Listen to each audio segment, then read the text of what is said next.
ということで、これ毎年やっているんですけども、毎年と2回目ですけれども、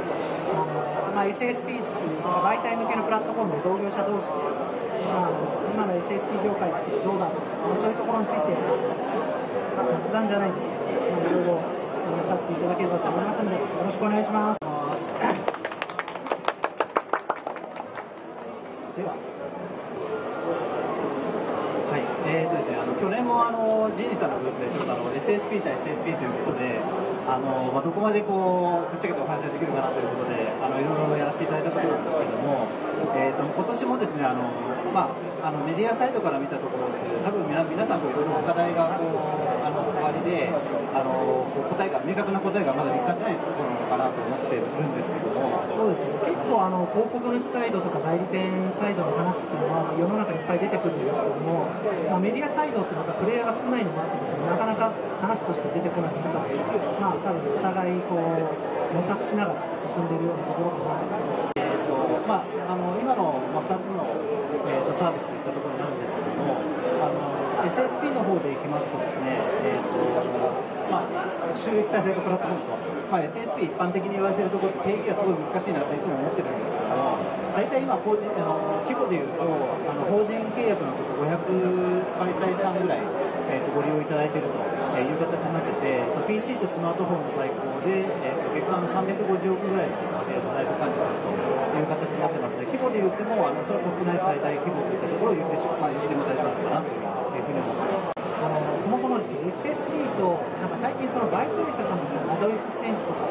直接導入されるケースとかあると思うんですけども、アドエクスチェンジと SSP の違いとされる定義されるってどういうことだと考えていらっしゃいますか？難しい質問ですね。メディアさんからもよくご質問いただくところで、逆にじゃあ SSP たるアドパネルは何が特徴なんですかってよく聞かれるところなんですけども、アドエクスチェンジやはり基本的にはそのプラットフォーム、買い手と売り手といったところがそのオンラインで取引できますよというプラットフォームがベースになっているといったところだと思うんですけど、実際にはですね、それをじゃあメディアさんのマネタイズで使っていこうとしたときに、じゃあそれをどういうふうに運用していくかとか、その設定単価をどういうふうにしたらその収益最大化するんですかとか、実はその仕組みというよりはインフラがありきっていうのは当たり前なんですけど、そこに運用といったところをいかに加えていくかというところがポイントだと思ってまして、その、SSP というのはもう少し高義な概念だと思ってますので、実はそういったインフラをベースにしつつなんですけども、我々のサービスといったところはその運用サービスといったところも結構強化をしていきたいというふうには考えていまして、それでちょっと次のところでもご説明をさせていただくんですが、最近ではその運用サービスみたいなところを結構表に出してやってきているという状況です。僕の中でもこれアドエクスチェンジって結局中間業者で、広告主側と、広告主から直接入させてもらうこともあるので、媒体側とも直接やり取りして、非常にその機能としてフラットなものを実装しがちなんですけども、やっぱり SSP 媒体者さんに特化して、運用周りとか、ブランドの保護とかも含めてですね、そういう媒体者さんに特化した機能をどんどん持っていっていくのが SSP になってくるのかなと。で今時点でですね、その収益最大化って点だと非常にその被ってるじゃないですけど、機能があるかもしれないですけども、多分今年以降徐々に明確に機能として差別化じゃないですけどっていうのが増えてくるんじゃないかなとはなんとなく思ってます。そうですね。でまさにそういう今、流れに来てるところなのかなというところなんですけども、DSP と SSP その両方持ってるところでですね、実現できてるところの、一つの我々のマイクロドットとしての武器だと思ってるんですけども、自社でですねそのデータマイニングをやった結果として、今大体ですねリーチでいうと6400万 UU ぐらいの日本でのユーザーへのリーチがあると。でここのですねデータマイニングを行って、どういったそのオーディエンスターゲティングを実施すると広告主様の効果が最大化するかといったところを追求しているというような体制も専門の研究所なんかも持ちながらですねやってるところなんですけども、おかげさまで広告主数も集まりユーザーのデータもありといったところで規模でいうと、このぐらいのリーチしてますよというような内容になっているところです。そうですね、ヤフーを超えるドメイン別訪問者数があるのって非常にすごいなと。この今までアドネットワーク業界ってなかなかですね、主流を行くこともなかったかなと数年前まで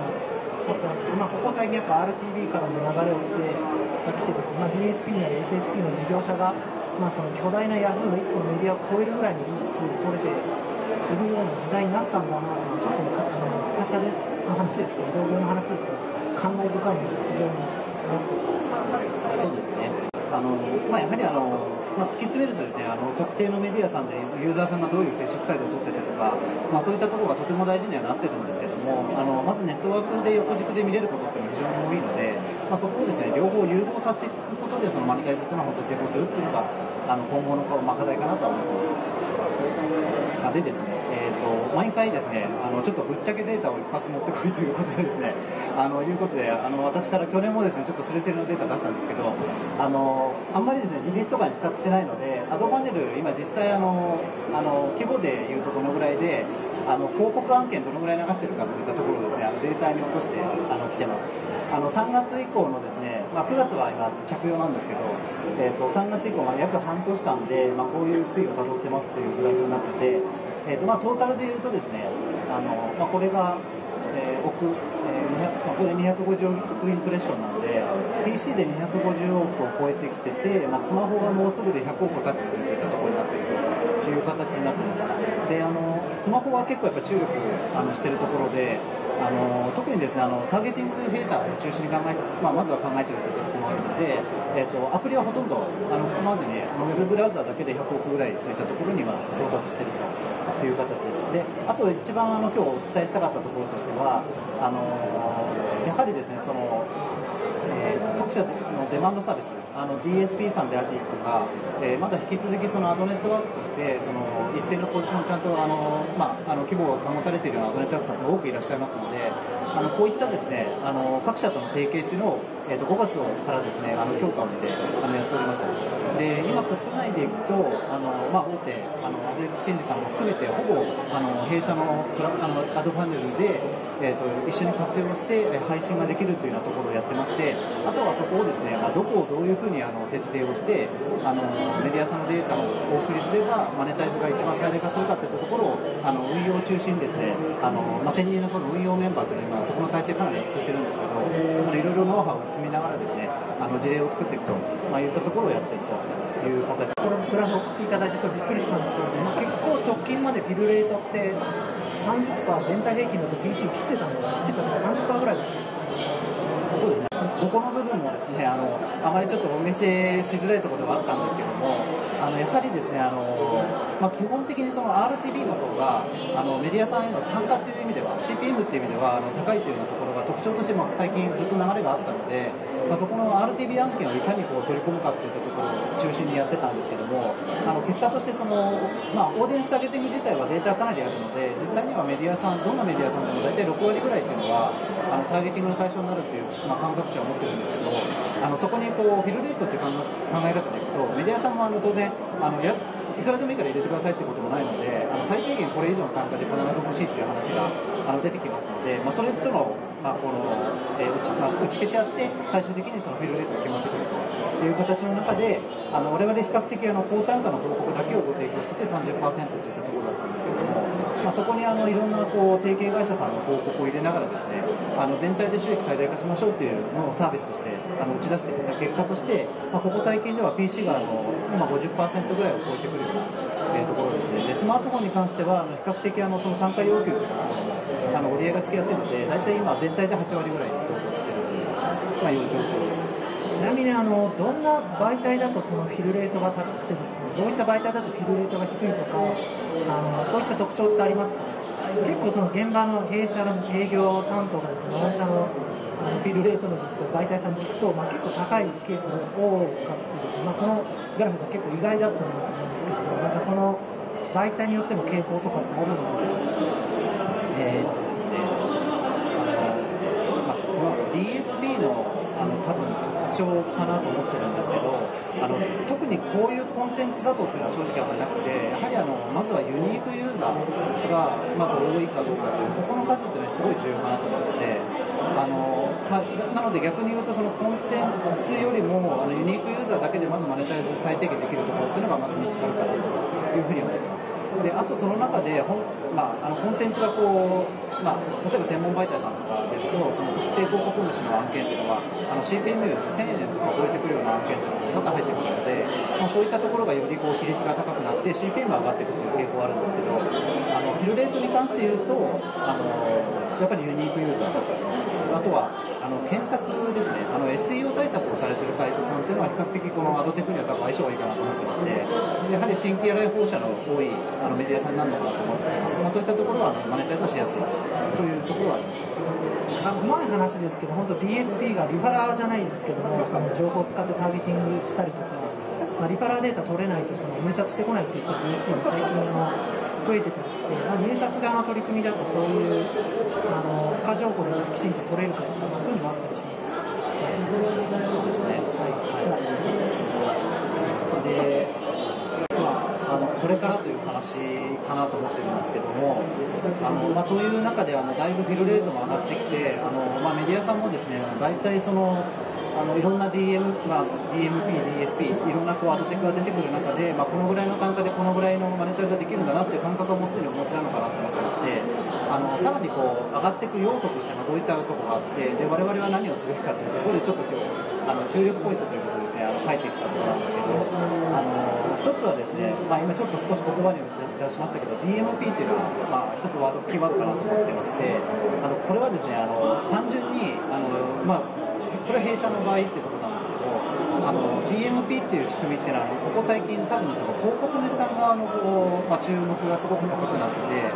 出た当初っていうのはメディアさんがこれを使ってデータも、マネタイズできるぞみたいなお話が多かったんですけど、最近は広告主さんになってるかなと思ってる中で、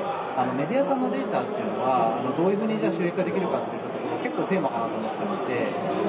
現状だとですね、Not DMP って書かせていただいたんですけど、弊社では DMP っていうのをメディアサイトでやってないです。で今のところ検討はしてるんですけども、実際ちょっと具体化はしてなくてですね、理由としてはメディアさんのユーザーに接触しているところのそのデータっていうのはものすごい重要な情報だと思ってるんですけど、それをきちんとマネタイズする仕組みがない中でですね、メディアさんのデータを開放してもおそらくそんなに大きなビジネスにはならないかなというふうには思ってるんです。でいうことなので、ここの環境をまずちゃんと整備したいということと、今クローズの環境の中でですね、そのメディアさんのデータっていうのを活用できるやり方っていうのをちょっとテーマとして考えてまして、例えばですね、自社のクローズの環境でいくと、グレードがですね、実際そのメディアさんのスポットで特定の広告に対してどれだけのビッティングをしたかといったところが5000社データっていうのがあるとですね、大体そのマーケット評価みたいなのが結構出せるなというふうに思ってて、そういったところをですね、実際この、御社のメディアのここの枠に関しては、マーケットではこのぐらいの単価で評価されますよとかですね、そういったことがメディアさんにお届けできたりすると、それが例えば順当にじゃあ価値を決める、指標になってくるとかですね、そういうようなところにデータっていうのをまず活用して、サービスとしてご提供していきたいなと。そうですね、データ周りに取り組みに関しては、G にも似たような方向性感を持っているかなと。立石さんがおっしゃってたようにですね、その順行とかですね、これからのプレミアム広告を生かしていくようにですね、そのどういった業種から入札が来ているかとか、どういった業種がコンバージョンレートが高いかとか、ページはこういったオーディエンスが多いとか、そういったところまで出していけると、すごい SSP としていいかなと思っていて、パブマティックとかの初期の頃の差別化じゃないですけど、そういう媒体へそのオーディエンスデータのレポートじゃないですけど、どんどん出していくっていうところで差別化して大きくなって SSP というのが海外でいらっしゃったりするので、多分両者とこういったところはやっていかなきゃいけないだろうという共通認識ではありそうです。そうですね。多分単純に DMP ですっていう感じじゃないかなと思ってるので、いろいろちょっとやれることはちょっとチャレンジしたいというふうに考えます。であと、2番目に関してはこれもさっきからずっと言ってるところなんですけども、広告運用業務のアウトソーシングっていったところをちゃんとやんなきゃいけないなというふうなすごく感じてると、これ2年前も3年前もですねこうなるんじゃないかって思ってたらやっぱりこうなったっていう感じに正直なってて、メディアさんもですね、今選択肢がものすごく今増えてる中で、やはり全部試してみたいんだけど、工数が合わないんですよ、正直。で、それだけ、市場規模がまだ大きくなってないということも言えるかもしれないんですけども、逆に言うとですね、ここの業務を我々がやることによってですね、